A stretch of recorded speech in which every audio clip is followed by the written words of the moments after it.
जदून साहब बदकिस्मती है, जो काम कल भी गलत था वो आज भी गलत है। ये एक कड़वा सच है। बदकिस्मती हम बहुत तकसीम हो चुके हैं और शायद इंसाफ देने वाले भी कोई इतने न्यूट्रल नहीं रहे। चलो कल रात जो फैसला आया है उसके मुताबिक क्या आप 8 फरवरी को आप इलेक्शन होता हुआ देख रहे हैं कि नहीं कि आगे जाएगा, और उसका तो अब है ही कोई नहीं। उसके मुताबिक जो फैसला कोर्ट ने इसमें कल अगर सुप्रीम कोर्ट ने कल इंटरवीन नहीं किया उस ऑर्डर को, जिस तरह उनको कहते हैं रिकॉल करें या कुछ नहीं करें, डेफिनेटली फिर 8 तारीख इलेक्शन होता हुआ नजर नहीं आया। जब वो उनका जो नोटिफिकेशन था वही सस्पेंड हो गया है, वो कागज किधर जमा कराएंगे, फिर वो जो 54 डेज वाला चक्कर है वो खत्म हो जाएगा फिर इलेक्शन। तो जदून साहब इसका मतलब है फिर आसफ अली जरदारी साहब के पास गैब का इल्म है। वो फरमा रहे थे चंद दिन पहले कि 8-10 दिन इलेक्शन आगे भी हो जाए तो कोई फर्क नहीं पड़ता। यही मोहतरम मौलाना फजलुर रहमान साहब ने कहा अगले महीने भी चले जाएं तो कोई फर्क नहीं पड़ता। अमीर मकाम साहब ने भी कहा आगे चले जाएं। इसका मतलब है ख्वाहिशात पे आगे जाने चाहिए, आइन के मुताबिक नहीं होने चाहिए। ये हमारे पॉलिटिशियन चाहते हैं। अब अभी पाकिस्तान के अंदर तो मेरे ख्याल में आइन के मुताबिक तो अगर आइन को आप आर्टिकल 1 से शुरू करें आखिर तक, तो मेरा नहीं ख्याल कि कोई किसी आर्टिकल पे भी कोई इदारे जो हैं वो प्रॉपरली 100% अमल कर रहे हैं। फैसल साहब बड़ी देर से खामोश हैं।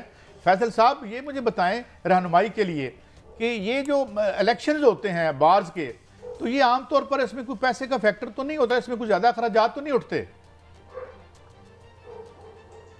नहीं सर, बहुत ज़्यादा उठते हैं। पॉलिटिकल एफिलिएशन जहांगीर भाई बहुत अच्छी बातें कर रहा है आज, और मैं उम्मीद करता हूँ कि ये पहले भी करता है, आइंदा भी करेगा। ये तो खुद विक्टिम है सारे सिस्टम का, इसने स्टैंड लिया और बेचारे को एडवोकेट जनरली से हाथ धोने पड़े। तो इसीलिए मैं कहता हूं स्टैंड मैं तेरे लिए आवाज भाई उठाऊंगा। मैं इसलिए नहीं कहा, मेरी बात सुने।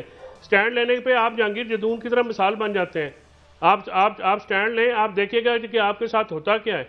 आप ये कहते हैं कि बारों के इलेक्शन आप लाहौर हाईकोर्ट बार और लाहौर डिस्ट्रिक्ट बार और बाकी डिस्ट्रिक्ट बारों के जो मेजर हैं, आप काजी साहब ज़रा जाके अनऑफिशियली उनके आप अखराजात जो होते हैं आप उन पर लगाएं तो आपके होश उड़ जाएंगे। कहाँ से आते हैं इतने? क्या मतलब ये अखराजात कहाँ से आते हैं? ये फैसला सब पैसे कैसे लग गए? करोड़ों रुपए में हमारे साथियों को भी होते हैं, तो हमारे तो 5,000 नहीं लगता चलती हैं। नहीं इलेक्शन में वोट डालने पैसे कहाँ से आ गए बीच में? करोड़ों कैसे आ गए मेरे भाई? वोट डालना किस दुनिया में रहते हैं आप? कौन सी दुनिया में रहते हैं? बज़ाहिर पाकिस्तान है लेकिन इसमें राज किसी और का है। अच्छा जी जी जी फैसल साहब बात मुकम्मल करें फिर हम इलेक्शन पे। राज इससे जिसका भी है, बात यह है कि इलेक्शन जो है 8 जनवरी को मुझे तो होते हुए नजर नहीं आ रहे। पॉलिटिकल विल किसी की है नहीं है, ना किसी की ख्वाहिश है कि इस मुल्क में इलेक्शन हो। चले इलेक्शन हो जाए कि स्टेबिलिटी आ जाए, कोई पार्टी आ जाए वो आके हुकूमत संभाल ले। यहाँ पे तो कोई जो है, मुझे इलेक्शन होते हुए 8 फरवरी को क्या, बाकी 8 फरवरी से आगे भी हो जाए तो बड़ी बात है। पहले जो है पॉलिटिकल पार्टीज ने उस वक्त नहीं एग्री किया जब ये हो रहा था। फैसल भाई और जदूर भाई दोनों से आपसे सवाल। मोहतरम शौकत सिद्दीकी साहब का केस चल रहा है। हमेशा जो हम रिटायर हो जाएं उन पर इल्जामात लगाते हैं। आप इसका फ्यूचर क्या देखते हैं? जो शौकत सिद्दीकी साहब का केस है सुप्रीम कोर्ट में ज़ेरे समाअत है। ये देखें, मैं जवाब दे दूं, शौकत सिद्दीकी साहब का केस जो है, पहले जितने भी सुप्रीम कोर्ट के बेंच हैं उन्होंने इंटेंशनली डिसाइड नहीं किया, चाहे उन पर प्रेशर था या वो डिसाइड नहीं करना चाहते थे। तो शौकत सिद्दीकी साहब ने जो बातें की हैं उसको अभी तक कंट्राडिक्ट नहीं किया किसी ने। इसीलिए आज उन्होंने कहा जी आप अगर किसी शख्स पे इल्ज़ाम लगा रहे हैं, किसी इदारे पे लगा रहे हैं, ज़ाहिर इदारे में तो 200-400 बंदा काम करता होगा, उन्होंने जी हम इन शख्स पे इल्ज़ाम लगा रहे हैं, तो उनका बाकायदा आज उन्होंने अमेंडेड पिटीशन डाल के उनको पार्टी बना दी है।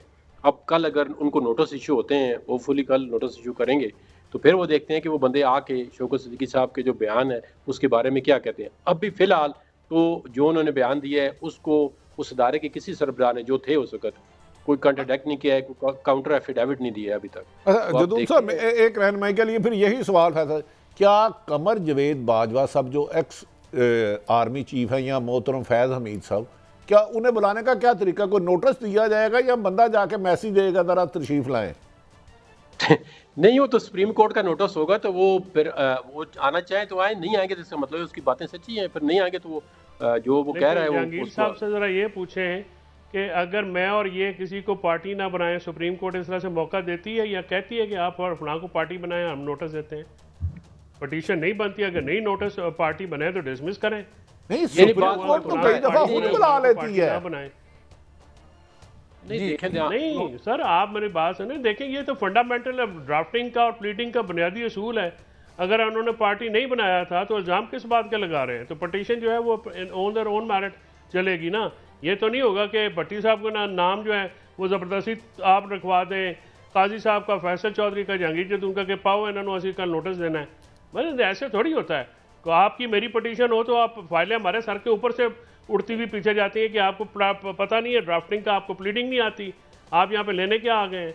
ठीक है, नहीं उन्होंने कॉन्ट्रडिक्शंस हैं, ये तजादात हैं। ये जो मामलात इस वक्त हो रहे हैं ये इस मुल्क का मामला नहीं है। इस मुल्क का मामला इस वक्त आइन और कानून पे अमल दरामद ना होना है, बुनियादी हकूक का ना होना है, और इलेक्टेड और रिप्रेजेंटेटिव हुकूमतों का ना होना है।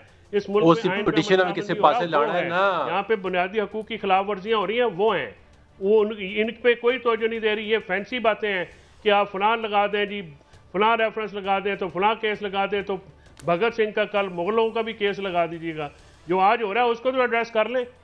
अच्छा, वैसे जो आज हो रहा है वो तो शायद 5-6 साल बाद होगा और होगा। ये बिल्कुल जदून साहब ये बात आप नोट कर लें। अच्छा, नहीं, मेरे बाकर नजवी साहब का करता हूँ, यही बात मैं कह रहा हूँ, बस जो हो रहा है 5 साल के बाद उल्टा हो जाएगा, लाजमी होगा। राइटिंग ऑन दी वॉल लिख के अच्छा, ये बाकर नजवी साहब का लेटर भी आ जाता, फायद ईसा साहब लिखते हैं वो भी पहले आ जाता। जब फायद ईसा साहब का लेटर बाहर आता था उस वक्त एतराज नहीं कर रहे थे। ये क्या चक्कर है? लेटर खुफिया होता है, आ मीडिया में जाता है, ये क्या लीकेज होती कहाँ से? ये सुई गैस है? लेटर ना हो गया, सुई गैस हो गई कि लीक हो गया। जो लेटर लिखते हैं सर, काजी फैसल साहब भी लिखते थे तो वो भी मीडिया वालों को खुद भेजते थे। अब देखिए सच बात बनानी चाहिए, ये ना कंटेम्प्ट लगा दें मुझ पे कल, लेकिन अभी जो वो दूसरे साहब भी लिख रहे हैं वो भी मीडिया वालों के लिए जरूरी होता है मेरे ख्याल में। कुछ सहीफे मुकद्दस होते हैं, कुछ नहीं होते। अच्छा, दोनों से एक आखिरी सवाल, जिस मुल्क में अदारों की बेहतरी के, अवाम की बेहतरी के लिए अदारे बनाए जाएं, पुलिस हो, FI हो, नैप हो, वो अवाम की बेहतरी और फलाह बहबूद की बजाय अपने मफादात को तरजीह दे, क्या वो कौमें तरक्की कर सकती हैं?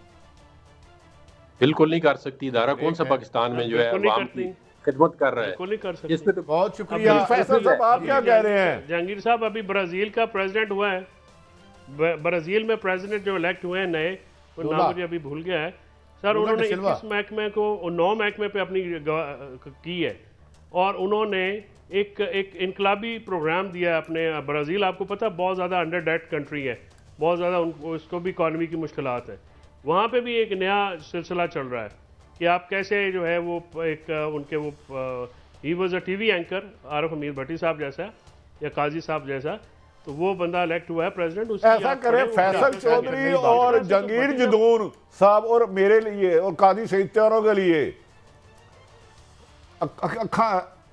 कादी साहब है कुछ कह रहे थे आप? अच्छा, नहीं, मुझे ब्रेक लेनी है भट्टी साहब, आप अपनी बात याद रखिएगा। लुटन वाले रज लुटे है, लुटन वाले रज लुटे, सोए तुसी भी हो ते सोए असी भी हाँ, अखियां दी लाली पई दसदी है, रोए तुसी भी हो ते रोए असी भी। अच्छा, ये इसका कोई गुफ्तगू से ताल्लुक नहीं था, ये बिल्कुल शायरी से बड़ी मोहब्बत है इन्होंने, तो उन्हें एक शायरी के तौर पे सुना दी। मगर हम ब्रेक लेते हैं और ब्रेक के बाद जब हम हाजिर होंगे तो और भी हमारे पास खबरें हैं।